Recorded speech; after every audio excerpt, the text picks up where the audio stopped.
You say Christianity, we say, oh, the teachings of Jesus. Right. Nope. Nope. No. No. Not even close. Not even close. The foundation of Christianity began in Rome, and more specifically with Emperor Constantine and his mother, Empress Helena. That's right. That's where it began.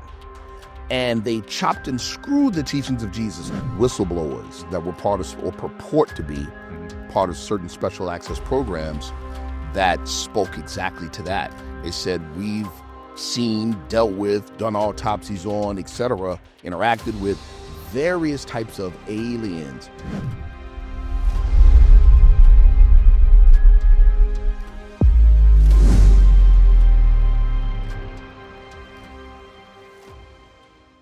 We didn't call, for instance, the Arabic word is alpha, which means, magic squares. Yeah. You're familiar with magic squares, things like that, right? Magic squares are the foundation of modern computing. Yes. But we were teaching magic squares into children. Yes. Yeah. You know what I mean? And so it's literally the origin of calculus, differential equations, all these things, right? We didn't call it magic squares or whatever. We called it mathematics. Yeah. Yeah. Those just numbers. Later, when NASA recruited a lot of the African-American women to do all the science. Correct. They called them computers before computers even existed. They called them computers. Yeah. That's a fact. Yeah, they're working with the magic squares. There's an individual, yes, there's an individual up in upstate New York, in Troy, New York, Rensselaer Polytechnic College. His name is Ron Eglash. He's the head of mathematics up there. He wrote a book, you probably have heard of it, called African Fractals. Of course. Okay, there you go. So we brought him out to speak a few times, and he spoke about how he was initiated by the Dogon tribe, because he went out there in Mali and was like, look, I want to learn your mathematics. They're like, no. They're like, no, it's too dangerous. He was like, no. And he's writing equations in the sand. They brushed him like, are you out of your mind? About that, yes. They were like, no, that's sacred. You can't do that. I know. But I want to explain on your show why. Yes. So he said, to get them to change their mind, he said, there is a contingency of your family in America that want nothing to do with mathematics. And it hurt them. It shocked them. So they said, okay, but we have to initiate you first. This is it, right? In the West, we agree that mathematics is a universal language. Yeah. Everything speaks language of mathematics, but nobody can verbalize what 5 is. Right. You know what I mean? Nobody can tell me what 3 is. You can't tell me, right? So in the West, we only know the quantitative function of number. That's right. But our forefathers taught quantitative and qualitative function. The numbers are living things. Just to speak the number and to put numbers together, you are tickling the fibers of creation at a quantum level and causing real things to happen. That's why they said, are you out of your mind? Are you crazy? Yeah. You can't do that. The language of God is mathematics. Yes, it is. That's the language. That's what God speaks. God speaks mathematics. That's fact. I don't care what planet you're on throughout the known universe. That's right. If you have evolved enough to understand and learn mathematics, you can communicate with anywhere. To your point. So the Quran, I forgot the individual's name. I think it's Khalifa, I think. But it's not hard to find. This brother made public the fact that the Arabic Quran is written based on a mathematical code of the number 19. Well, they unalived him for that. Right. Fast forward to the early 90s. Richard Hoagland, are you familiar with? Oh, yeah. Richard Hoagland does a series of lectures at the United Nations on what they found in the Cydonia region of Mars. Right. And so it wasn't the face that was the big deal. It was southwest of the face. Yes, you got it. So you got the D&M pyramid, which is a pentagonal pyramid, all these other things. But there was a mathematical redundancy, which shows intelligent design. Yeah. That mathematical redundancy was the number 19.5. That's right. And so that led him to say, well, what was so significant about 19.5? That led him to a group of mathematicians, theoretical mathematicians. Yeah. They experiment with multiple dimensions mathematically on paper. They're called topologists. Yeah. And so they said, if you have a sphere, right, that existed in multiple dimensions, you would know because there'd be an outwelling of energy there'd be a 3D shadow that lets you know that something's happening on higher dimensions. And you would see it, an outwelling of energy at 19.5 degrees opposite of the pole. That's right. Mount Kilauea in Hawaii, greater sunspot activity on the sun, the Great Red Spot on Jupiter. The list goes on, right? The Great Pyramid, and put it inside the Earth. Yes, there it is, 19.5, right there at the base points. Exactly. So it's crazy. So, but then even crazier, he said that the topologist said there'd be an inwelling of energy at the pole, opposite of 19.5, and you would know it because of the hexagonal shape. That's right, top of Saturn. Exactly. Yeah. And so we now, and Richard Hoagland said this back then, that we have physical evidence of at least one of our planets being a stargate. That's right. At least one. Now, let's take this further into ancient science. Why we have 7 days of the week. Why there's 7 chakras in the body. And a chakra is a wheel or a sphere. Yeah. And each one of those chakras is aligned to a planet. Why in the ancient religious doctrines there were 7 archons that the Hebrews call Elohim. Yeah. You see? Yeah. There it is right there. It's not religious dogma, it's ancient technology. Yep. You know what I mean? It's amazing stuff. Amazing stuff. Mind blowing. Yes. You go back to talking about what happened in Germany with the potential ultra-terrestrials. Yes. And how, these people were developing these technologies that were just mind-blowing, which led to a whole thing with America really trying to captivate and capture these scientists. You're speaking about Operation Paperclip. Yeah. Operation Paperclip. I mean, we don't have to, speak to, the moral issues. People, we leave that to the audience. Yeah. But literal days after the declared end of the Civil War, you have the United States government spiriting over Nazi scientists. Yeah. Right? And that's how we gained the lead in the space race. That's exactly it. But even bigger, and you already know about this. You've spoken about this before. One of the lead scientists that they brought, Werner von Braun. Werner von Braun was working on breakaway civilization. So there's the space race that we know of. And then there's the secret space program that's basically the foundation of breakaway civilizations, right? That we don't know of. Yeah. And they asked him, "How did you guys build all this stuff?" They said, "We had help." We had help, and he planned. Yeah. Yeah. So one of my mentors is you know who he is, Alan Greenfield. Yeah. So Alan, I've known Alan since the 90s. As a matter of fact, it was through Alan that I gained access to a number of these more secret orders. It was through Alan. Wow. And so Alan is the one that told me about that interview with Werner von Braun where he said that. Yeah. Yes. That's crazy. It's insane. Flat out said it. Yes, he did. And they developed these Hanabu craft, these flying discs. They did mount gun turrets on them and things like that. But Hanabu 1, Hanabu 2, yes, sir. Hanabu 3, and I believe even Hanabu 4. Now, it was rumored that after the end of the war, yes, that some of these Nazis escaped on Hanabu 4 to Antarctica. And maybe some even went somewhere else. But right. So now you're touching on the whole thing with Admiral Byrd. Yes. In that situation, that's incredible. Yeah. And whether people want to believe it or not, and look into it out is irrelevant. Think about the whole history or the story about Admiral Byrd in Antarctica, and then think about the present Treaty of Antarctica today. Yeah. Why is there a Treaty of Antarctica with that? If you want to go there, you have to sign it, and you have to sign off on. You can't, gag order. The gag order. Can't say anything. Can't say anything about what you see down there. And all those bases from all those countries are around this opening that's about 30 meters wide. And the only research team that's down there that is not a country is the Rockefeller Foundation. Isn't that something? Yeah. They're down here. They're running a part of it. And Admiral Byrd, this is a decorated admiral in the U.S. Navy. Yeah. Went down there with a lot of ships, a fleet of ships. Right. And some of those ships got destroyed by some of these flying craft.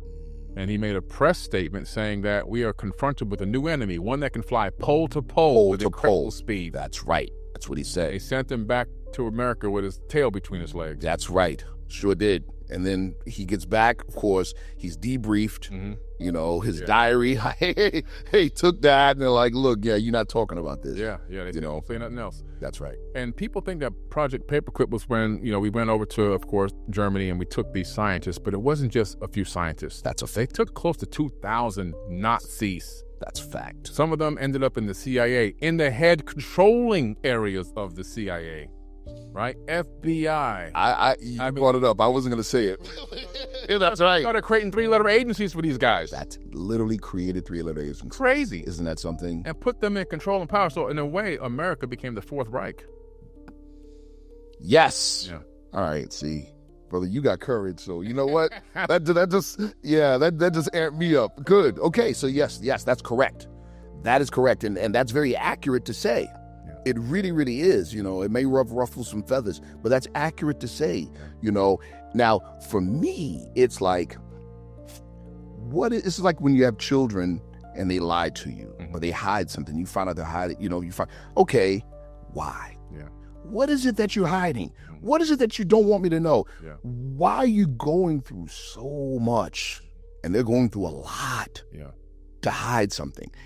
In my opinion, this is my opinion, based on my research, based on my study, based on my experiences, and just based on just what seems the vital nerve to the status quo. The mystery of the intelligence behind the UAP phenomenon and the mystery of the real identity of the quote-unquote African American are tied together. Yeah, absolutely. I brought him out to, I brought him to Syracuse, New York, back in the late 90s. The late William Cooper. Wow, Bill Cooper. Yes. Wow. I brought him out. He stayed a week. Wow. Yeah, and he wouldn't fly. Yeah. He took a train all the way from Northern California. Damn. And I asked him, dude, we'll pay for the flight. Why? He goes, because if they want to take me out, I don't want to be responsible for everybody else on the plane. Right. That's exactly what he said. Nice. They took him out anyway. Oh, they got him anyway. Yeah. And the way in which they did, I talked to his wife. She told me the day after.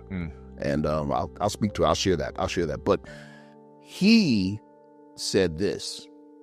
In the book, especially in the chapter on the secret government, at the very end of it, in the Behold the Pale Horse, he says, that's very possible that all the stuff I said about aliens isn't even true. It's what they wanted me to say.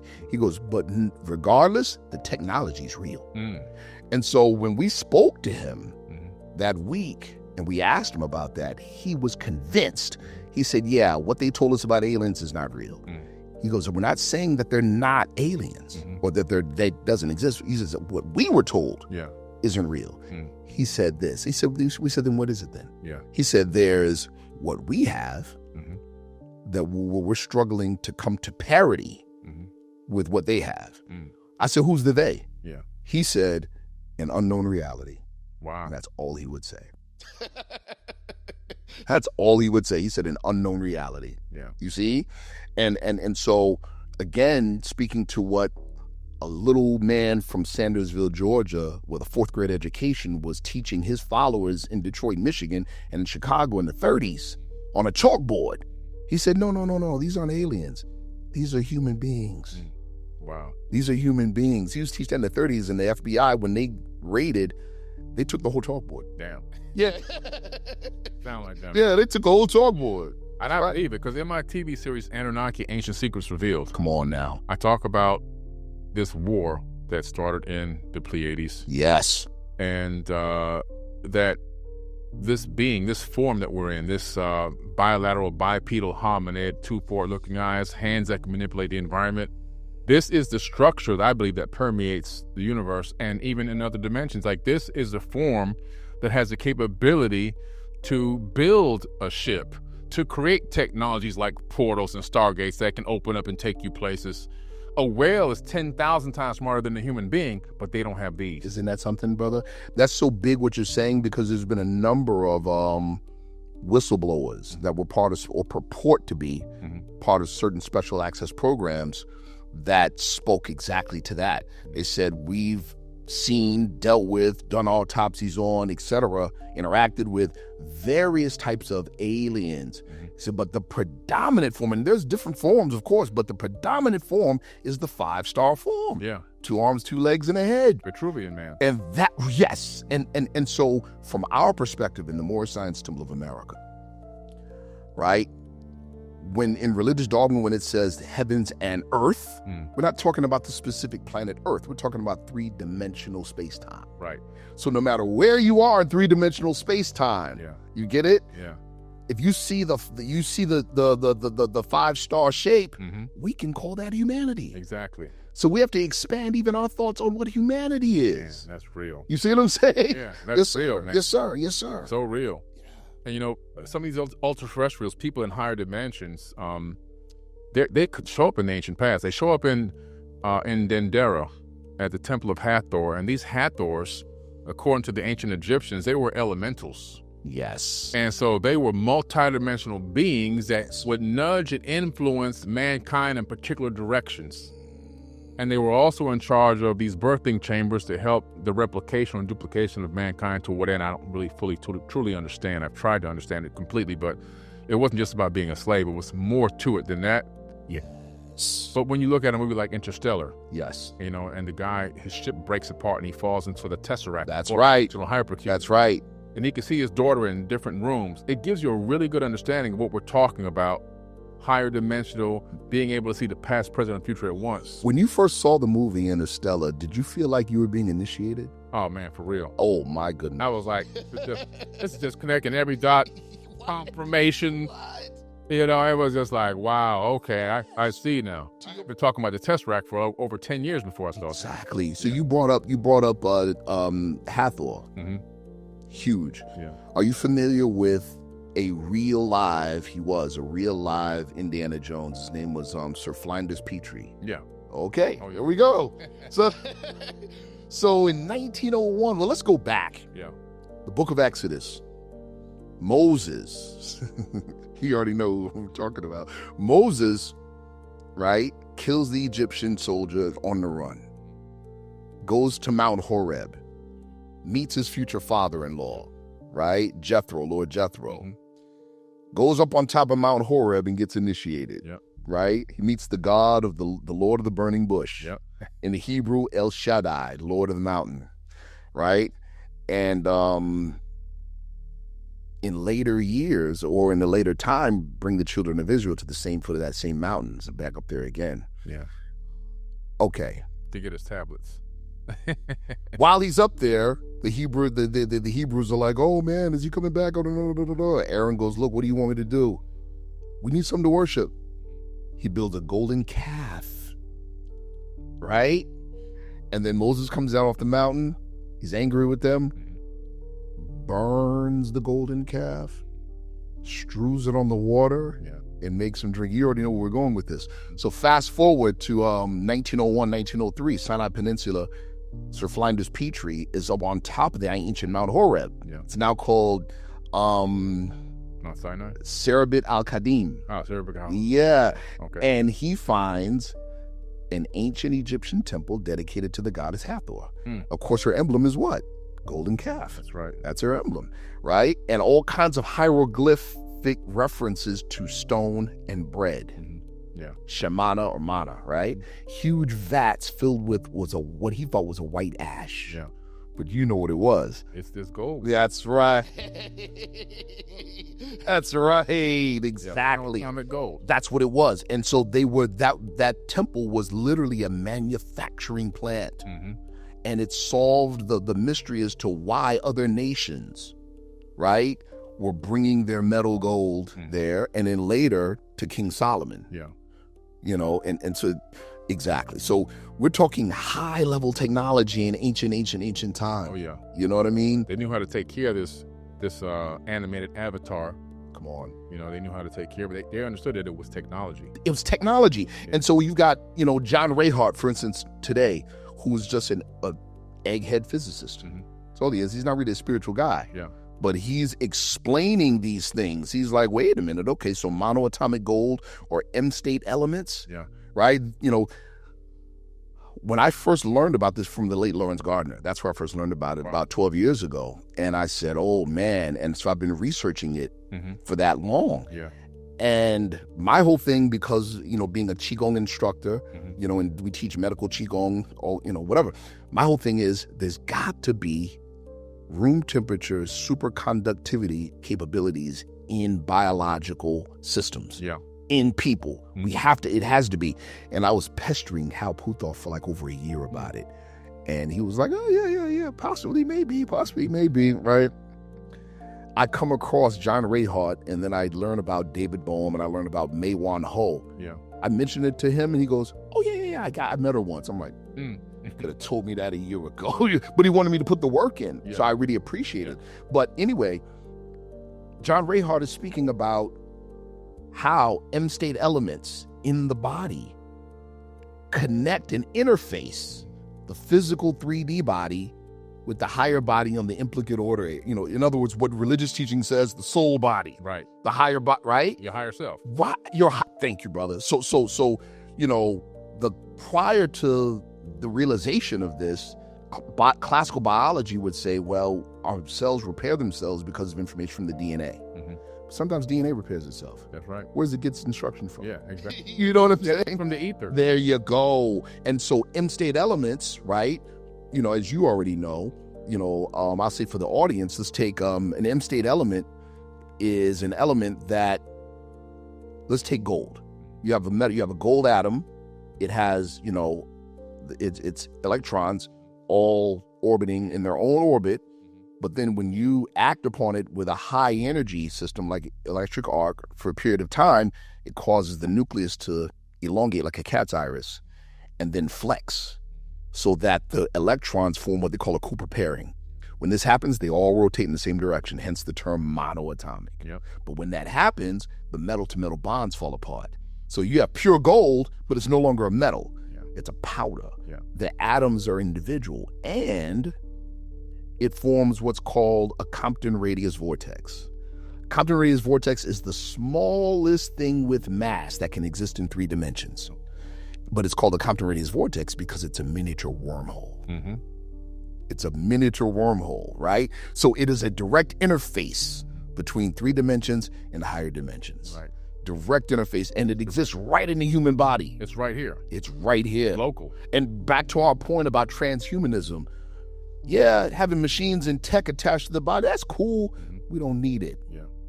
We just need methodology and discipline. Methodology and practice. That's it. The practice is one of the biggest things that's missing. Yeah, but before we get to the practice, you got to believe you have the power. It's got to start there. Yeah. Because again, as we said, the quantum operator is that. There was a very, very, very powerful but little known occultist in America who the whole occult world, the Western occult tradition, credits this man with giving the Western occult and esoteric tradition its deepest secrets. And he was a brother by the name of Pascal Beverly Randolph. That was him, P.B. Randolph. And so he said in one of his books, we declare the omnipotence of human will. I love that. That's what he said. That's a prayer. Yes, it is. That's a prayer. It really is. It really is. It really is. Demanding that reality. That's right. Yeah. That's right. We say in our religious tradition, we call it the everlasting gospel. We call it the gospel of the omnipotence of man. See, we don't believe in a religious faith that separates you from your creator. Right. We don't believe in that. We say God is closer to you than your jugular vein. Boom. I love it. Simple, Inhabiting every cell in the body, inhabiting every atom in the body. Everything. Yeah. Everything. I was studying atoms, and of course I was studying DNA. Yes. When I got through with the DNA, I realized that you could store data and information on DNA in a volume, right? Something. And so 1 gram of DNA can store 433 petabytes of data. Wild. So something like my cell phone can store everything that exists in the known world can fit on this cell phone, and all the information and all the rotations, the spin rates, everything about everything that exists on the planet can fit in this cell phone. Isn't that crazy? If I made it into a molecular hard drive. So God, the creator isn't extravagant. Yeah. There's a reason why we have that much power. Yeah. You know what I mean? Yeah. And the information's in us. Thank you, brother. Even with, here we go, the average woman right, produces anywhere from 300 to 500 eggs in a lifetime. They have that many children? Yeah. No. The average male, one ejaculation, if each sperm fertilized an egg, would repopulate the entire United States. Yeah. Really? Yeah. You know, we have that power for another reason. You know what I'm saying? Yeah. We have that power for a totally different reason, not just to make children, definitely not just to waste indiscriminately. Right. You know what I mean? Yeah. Yeah. It's proof that we're co-creators. Period. We're above the archons. Yes. We're above, although we were made a little bit below. Yeah. Right? Like in the book of Genesis. Right? In the book of Genesis, what did the Elohim say? After the Adam and Eve ate the fruit, behold, the man has become like one of us. Right. Yeah. We rose. We ascended. So you know what we got to do? Yeah. Get him up out of here. Yeah. That's not punishment. Right. Just like when I become 18, I'm old school, it's 2025, right? Yeah. But off that net. Right. But I turn 18, I expect dinner to be made, my clothes washed, I come home, my fork is bent, plate's broken, my bags are packed. I love it. You know what I'm saying? Love it. Yeah, I think it might be punishment. It's not. That's a celebration. Yeah. I elevate it. Yeah. You see what I'm saying? Exactly. Yes. That's that. A lot of people don't see, they don't understand. But that's where it's at. That's where it was at. Understanding that our mission here is to become an ascended master. Period. To rise out and continue to grow spiritually, and the process never really ends. You just keep going and going and going. We say that. We say new level, new devil, right? Yeah. That's how it works. It's yeah. And again, to that point, like in the book of Genesis, the way, again, there's without a foe, a soldier never knows his strength. You need the ops. Yeah. You know what I'm saying? The ops is your help me. Yeah. Right? So the way was mistranslated, for instance, in the book of Genesis, in the Garden of Eden, the tree of knowledge of good and evil. The word translated or mistranslated to good is the word tov in Aramaic, and the word for evil is ra.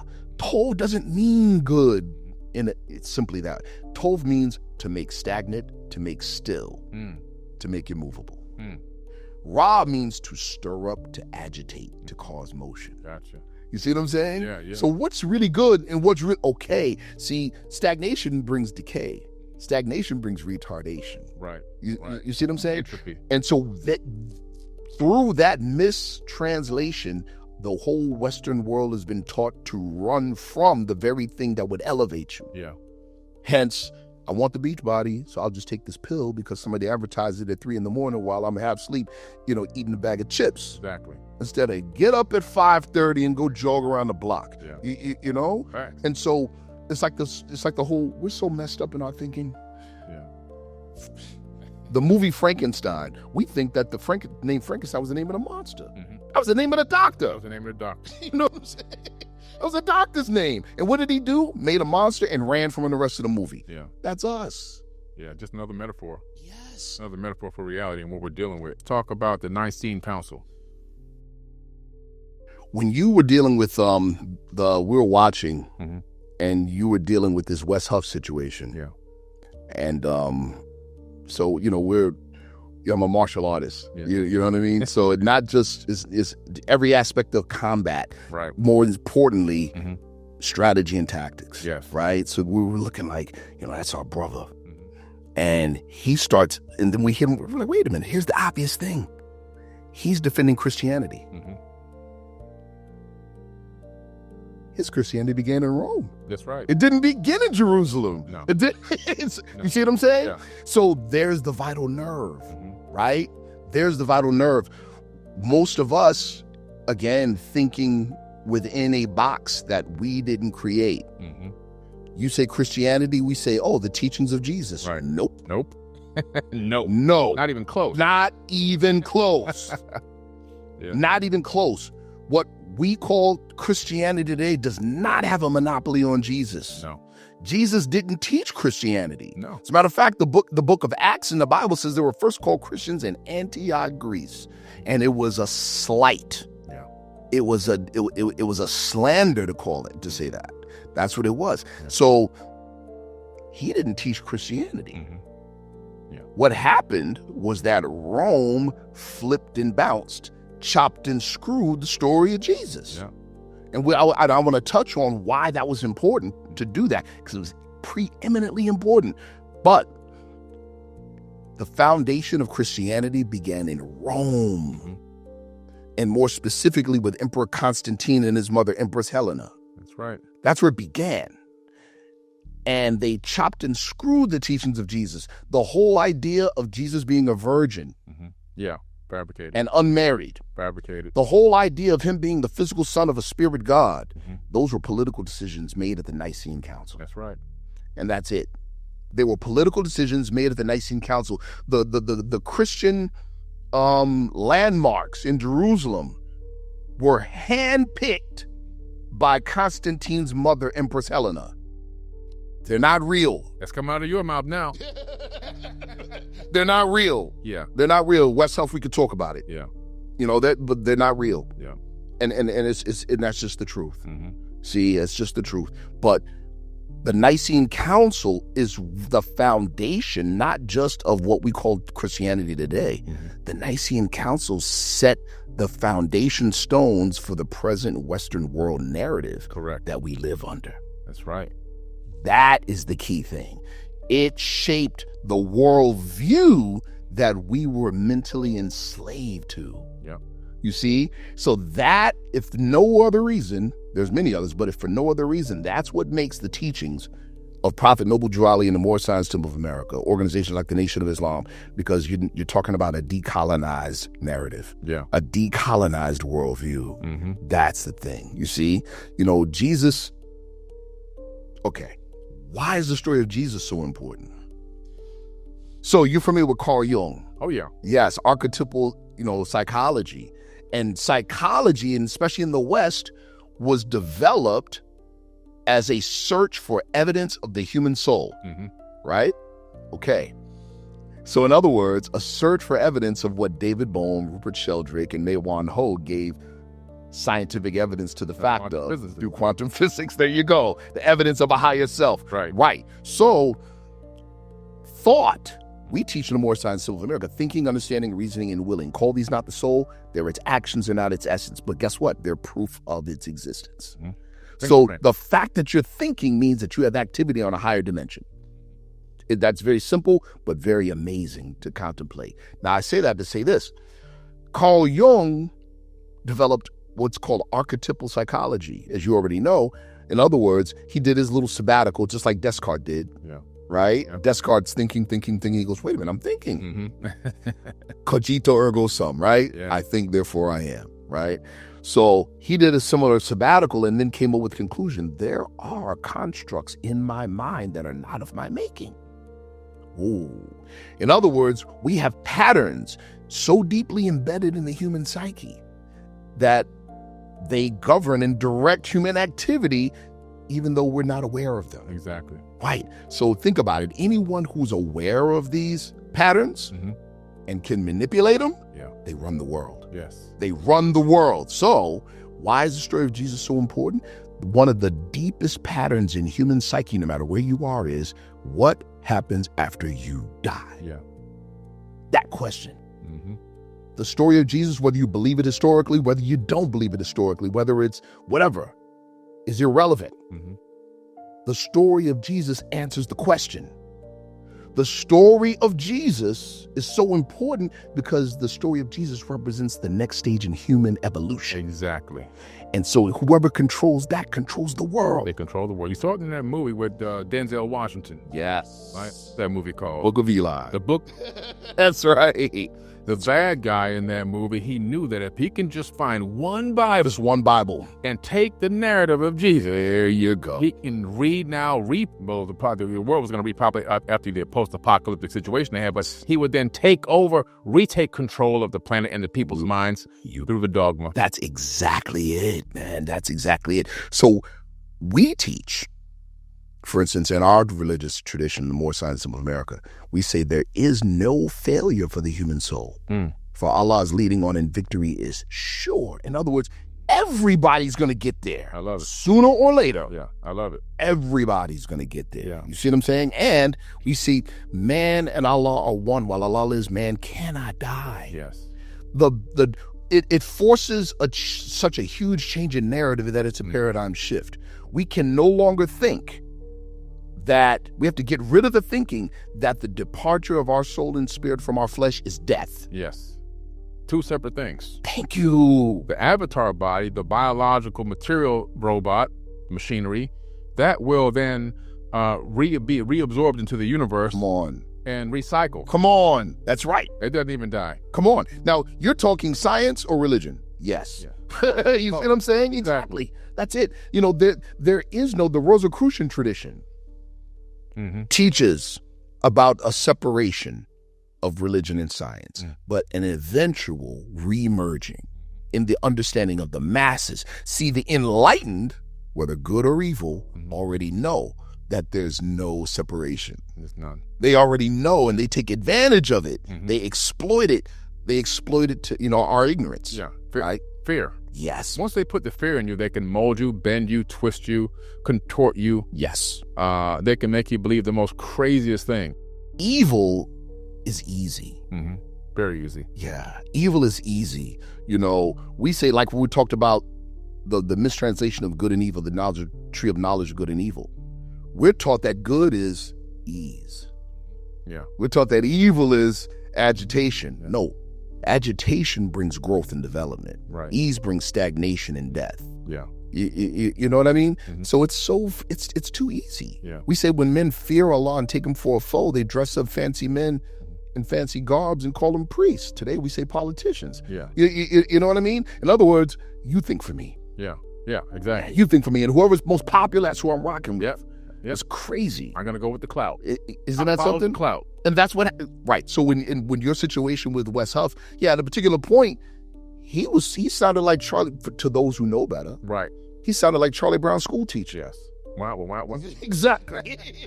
That's what he sounded like, and then some people pointed it out. Like, no. The very thing you tried to accuse our brother of, you did. Yeah. People got to understand that we are already eternal. Come on, brother. And when they understand that this corporeal body is going to be reabsorbed into the universe and all the atoms will be recycled as they have been done for eons. Yes. We ourselves, our higher self, our spiritual being will reconnect with our higher self. It's just a frequency that reabsorbs into the higher mass frequency of us. And like you say, since God is eternal, that means we are eternal. We are eternal. And we cannot die because God is not going to die. The fall of man from a quantum physics perspective is the collapsing of human consciousness from non-locality to locality. Exactly. That's it. Exactly. That's it. Exactly what it is. That's it. And as you mentioned, we teach in our tradition, man is not the body or the soul. Man's spirit and part of God. That's it. That's it. That's it. It's actually simple. It is simple, but as Aleister Crowley said, he said it this way. This is deep because it sounds so much. Wow. He said it like this, and he gave in one of his books, he talked about the definition of magic, scientific definition of magic. He said, the definition of magic is to cause change in conformity to one's will. He said the proper magical formula from going from one room to another is turning the doorknob. Boom. He said, but to our simple minds, he says, to will anything other than the supreme will is to fall further away from it. Wow. He said, but to our complex minds, such a simple act is near impossible. Hence, training and practice is necessary. But then he took it a step further. We're talking about the will thing. He said, most people don't have a will. They don't have a set of wishes. Yeah, exactly. One contradicts the other, and at death they cancel each other out. Boom. I hope I will. One day I might. I think I will. Right. Maybe I can. Right. Will is like, as opposed to a wish is like, will is like when you see your wife for the first time and you're like, yeah, she's mine. Yeah. It is what it is. Yeah. It never occurs to you that no other option occurs to you. That's will. Yeah. But that's a focus. That takes effort. That takes, in many cases, it takes training. You know what I'm saying?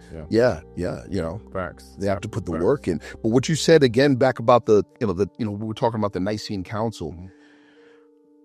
That is such a huge point in history that our people need to know and study. Yeah.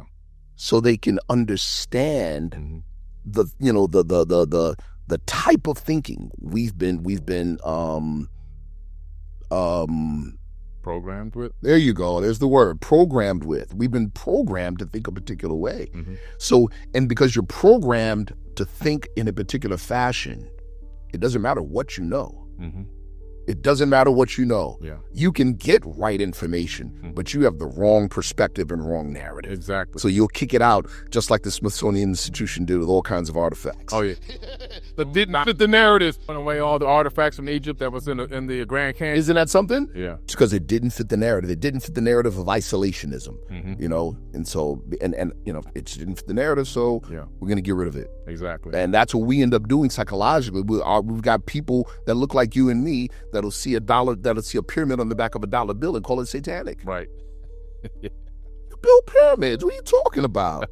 You know, that's inquisitionist thinking. Yeah, that's inquisition. They've been programmed. And it's through the epigenetic memories passed down 15 to 20 generations in their own body, their ancestors calling out to them, denying them from really grabbing onto their true birthright. Isn't that something? Yeah. That's so big right there, what you just said. It's and even that, if we follow the bouncing ball, okay, man can't die. Why? Because man's not this. Yeah. Well, if that's the case, then some of my old relatives that are no longer here in the flesh, they're not dead. Right. Which means what? I could probably communicate with them. Yes. Now it's just methodology. Right. That's exactly it. Methodology, practice. That's it. That's it. That's it, man. Now we're getting closer to what our forefathers did. You know? Yeah. Jesus is recording this saying, greater things will you do in my name, right? We say, Prophet Noble Drew Ali said it this way. He said, you know, that the world may hear and know the truth, that amongst the descendants of the inhabitants of Africa, there's still much wisdom to be learned. So wait a minute. Our forefathers built pyramids back then. You mean we're going to do bigger and greater things than that? Bigger and greater. Ain't that something? Yeah. You know, because it took a mindset and a narrative and a way of thinking to produce that. What would we rather have? The object that was produced or the mindset that produced it? Right. I want the mindset. I want the mindset. That's right. That's what I want. I get Exactly. all day long. All day long, man. Yeah. That's what I want. I want the mindset. Yeah, man. You know? Yeah, this is a beautiful conversation because, again, we're exercising even in the dialogue that religion and science, true religion, go together. And true science. Like even, okay, so there's a term that I learned a number of years ago called scientism. Okay. Right? So the very thing about, like even the teachings of Jesus being colonized and flipped, same thing happened with science. The same thing happened with science. So it's called scientism, meaning it's limited to just my five senses. Yeah. But wait a minute, the whole idea of science is to go from the known to the unknown. If you don't tap into the unknown, you'll never get new answers. Right. So scientism basically, the scientism has hijacked the narrative of science in the West. Yeah. If I can't see, taste, hear, touch, feel it, it doesn't exist. Exactly. Well, what does that mean? That means that I can't know anything beyond what I can taste, smell, hear, feel, touch. Yeah. And all those are just sensing frequencies. That's all they are. And human beings only see less than 1% of the light spectrum. Come on, brother. We don't even know what's around us, what's all in us, around us, and everywhere going on. Oh, so many things are going on right now. Right at this moment, brother. To your point, see, that's such a powerful point you bring up. You know, I talk about this all the time, you know, with a number of my members and students. That on your shoes, that red part on the heel. Yeah. Why is it red? Yeah. It's red, and we learned this in grade school. It's red because there's a substance in it that absorbs every other frequency except red and reflects that back, reflects the frequency back to the optic nerve, which then sends the transmission to my brain, and my brain interprets it as red. What does that mean? It means it's only red in here. That's it. That's it. It's not red out there. It's an illusion. It's a hologram. It's up. There you go. It's only red in here. So we teach in our organization, in the Sufi order I'm in, we teach that that the world, the outer world, is nothing more than the expanding inner perception. That's it. That's all it is. All it is. And that's literal science. Yeah. But it's frightening because we've been socialized to think the opposite. Complete opposite. Time, the human brain is encased in darkness. It doesn't know anything that's going on in the outside. Nothing. But it has friends, the five senses. There you go. Seeing, taste, touch, smell, right? Yes. And so it sends the friends out, says, hey, go grab me some data so that I can figure out what's going on. The friends go out, they touch, they smell, they hear, they taste, they see, but they don't even know how to decipher the information. Correct. They transmit the data back to the brain, which is encased in darkness. And then the brain projects a hologram as to what it thinks is going on in the outside. That's literally what's happening. And you navigate through that, You navigate through your own hologram. That's it. Literally. You navigate through your own hologram. Yeah. Isn't that something? Now that being said, there's limits there's borders to your perception. Yeah, there's parameters. Yes. Yeah. Now, our objective is to expand. We call it in our religious organization, raise your thoughts to infinite wisdom. Raise the vibration, right? In the Sufi order, we say our objective is to expand our perception without cracking the psyche in the process. I love that. See, because that can happen. You know, you could venture out there a little too far and end up, in the rubber room. Yeah, I know. With the wraparound sleeve. I've seen some people already go keep. Yes, sir. And they ended up in got Baker acted. Yes, and so that is like, for instance, in true initiatory bodies, which include authentic religious organizations, right? You have a mythos. You're initiated into a mythos. You're initiated into a different worldview. Yeah. What that does, and I mentioned this the first time you and I appeared on Brother Rich's show, right brain knows everything. Right brain's connected to the universe. Yeah. Left brain is the filter. Left brain says, can I use this? If I can't, it's gone. If I can, cool, I use it, right? So a new mythos restructures left brain to allow more right brain data. That's the idea of initiation. That's it. Expand your perception. That's it. That's why in the beginning, God created the heavens and the earth. You've already been put in a jail cell. Yes. Because it says in the beginning, and there's no such thing to a circle. Yeah, exactly. There's no exactly. Right. We're in a loop. Yes. There's no beginning or end. Right. That's why in our religious doctrine, the very first statement, time never was when man was not. Break you out of it. Yeah. And then the second chapter, we measure time in cycle ages. Yeah, that's right. You see? The Indians call them yuga cycles. Yuga cycles. Right. Right. We've been here before. We've been here before. Matter of fact, Oppenheimer, the lead scientist on the Manhattan Project, spoke to this very thing when they detonated the first nuclear explosion. Their first nuclear explosion. I have to say their first because Mohenjo-Daro was thousands of years before. Exact blast in the ancient past in Pakistan. And so you've got, an individual wrote him a letter saying, yes, congratulations, but this ain't the first time this was done. Yeah. An individual actually wrote him about this. Yes. He even quoted something from the Mahabharata. Sure did. Kali, the goddess Kali, behold, I have become death, the destroyer of worlds. Yeah. Yes. That means he knew some things. He knew. Yes. He's in ancient text. That's right. Yeah. He was in the ancient text, which goes back again to this high technology, which again, you know already. It's ancient tech. Yeah. Above top secret is ancient technology. All of it is. It's ancient technology. When you can look at the Avestas and the Avesta and the Vedas and read about Vimana and Velixi, and right down to where there's a description of propulsion systems. Yeah, you see the ferrofluid vortex engine right in the ancient Indian Vedas. Exactly. I mean, it's like, okay. And the flight plans. Right. I mean, come on. Like, what you... It's supposed to be trying to figure out how they're going to get food for the night, but somebody sits down and says, I think I'm going to take the night off and write this sci-fi movie. Right. Thousands of years ago. Yes. Based on real quantum physics. Real physics. Yeah. Yeah, you can't... Exactly. Yeah, exactly. So. It's insane stuff. But again, it all goes against the present narrative that we've been indoctrinated into. Yeah.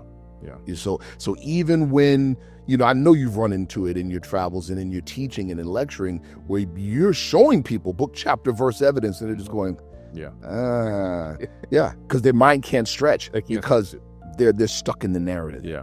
Or I'll be talking to somebody and I'll be going beyond the biblical text age. So now I'm going into ancient text. Come on. But they can only communicate to me from the biblical level text because that's as far as their brain has ever gone. Right. But even to your point, and you brought this up before, for instance, the story of Noah, right? That didn't happen 4,000, 5,000 years ago. It was 10 to 12,000. Yeah. Yeah, it was 10 to 12,000 years. Absolutely. Exactly. And there's, now we have archaeological evidence. We're not talking about some physical ark somewhere. We're talking about, sediment layers, from the lesser or greater Dryas period. Younger Dryas. That's it. Thank you. 10 to 12,000 years ago of a deluge. Yeah. But it's undeniable, but you're talking about it. So it even pushes back Bishop Ussher's time, 4004 BC. You can't be serious. Yeah, I know. The numbers that they've come up with are just ridiculous. It is. Yeah, and again with the whole West Huff situation, the vital nerve for West Huff is him having to defend what was invented by Emperor Constantine, knowing that the majority of people believe it to be authentic teachings of Jesus. Right. All we have to do is introduce the authentic teachings of Jesus. That's it. All we got to do is talk about his 13 years in India. Yeah. You know what I mean? Yeah, what he learned there. Right. They don't want to talk about his time spent in Egypt. Come on, brother. His 5 years in Heliopolis? Yeah. I won't talk about that. No. Exactly. And the fact that the Bible picks up and says, I called my son out of Egypt, leading credence to the fact that, Jesus was in Egypt. He was in Egypt. Getting that knowledge. That's right. That's right. In our, again, one of the jewels in our faith tradition is that a huge part of our study is those 18 missing years. That's a huge part of our study is those 18 missing years. He's sponsored at age 12 to go to India. And the things that he read and the things that he did, and then back in Egypt, and then is accepted in Heliopolis. John, well documented. It's documented. John, his cousin, is accepted at Saqqara. That's right. You see, it's it changes everything. It changes everything. It for especially for us, for the masses, it forces a change in narrative. It forces a change in narrative. Now we have to look at these things different. Got to look at the story of Jesus different. Got to look at why, its importance and its significance. Different. Totally different. Yes, sir. As Yoda said in Star Wars, you must unlearn. You must unlearn and relearn. And also to quote Yoda again, right? Funny thing of Yoda, to quote him again, he said, luminous beings are we. That's right. Not just crude flesh. Not just crude flesh. Yeah. Everything is connected. Force is in us. I promise you, we might be in a meeting in our religious organization right now, seriously, because part of our teaching, we say every living thing is bound by cords to every other living thing. Yeah, it's a fact. Yes. Fact. With even back to the ultra-terrestrial thing. Yeah. I heard a particular whistleblower speak to this. And this particular whistleblower, you know him. He was a med tech. So he was brought into the special programs working on bodies, and at a particular point he couldn't tell whether they were engineered or quote unquote alien, right? And he's worked on a whole bunch of things. Even he said that a number of these other beings say that Earth is like a museum because of the variety of life, right? And how, this is deep, how yes, the predominant life form, intelligent life form looks like us, roughly, 2 arms, 2 legs, head. But there's other types, insectoid types, reptilian types, and things like that, right? And he said Earth is like a composite because you find variations of all of them right here. Right here in one place. So what's so crazy about that is that in our religious teaching, we teach a type of spiritual evolution. We don't teach that man evolved from aquatic being to this to monkey, blah, blah, blah, blah, blah. No. we teach that the thought, the essence, is always the same. It never changes. But the manifest of the essence, its expression evolves. Gotcha. For instance, once upon a time, scientists thought that dinosaurs, that lizards and reptiles are the descendants of dinosaurs. Right. We know better now. Yeah, cool. It's not. Birds. Birds are. Birds are, you see? But the thought doesn't change, but the expression of the thought changes. Right. That's what evolves. Mm-hmm. You see what I'm saying? Yeah. So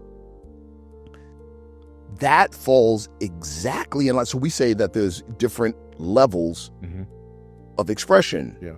Mineral level, plant level, animal level. Get it? Yeah, all the way up. Right. David Bohm speaks to that. That's what he calls the implicate order in quantum mechanics. Correct. You have an order of manifestation, right? A brain cell is a brain cell, and it knows to be just a brain cell. What happens when it thinks that it's the brain? You have a tumor, and it's called cancer. That's right. It's outside of the order. You see? Yeah. It's outside of the order. That's an absolute fact. Yes. So this stuff is not religious dogma, just. It is science. Science. That's what I love about it.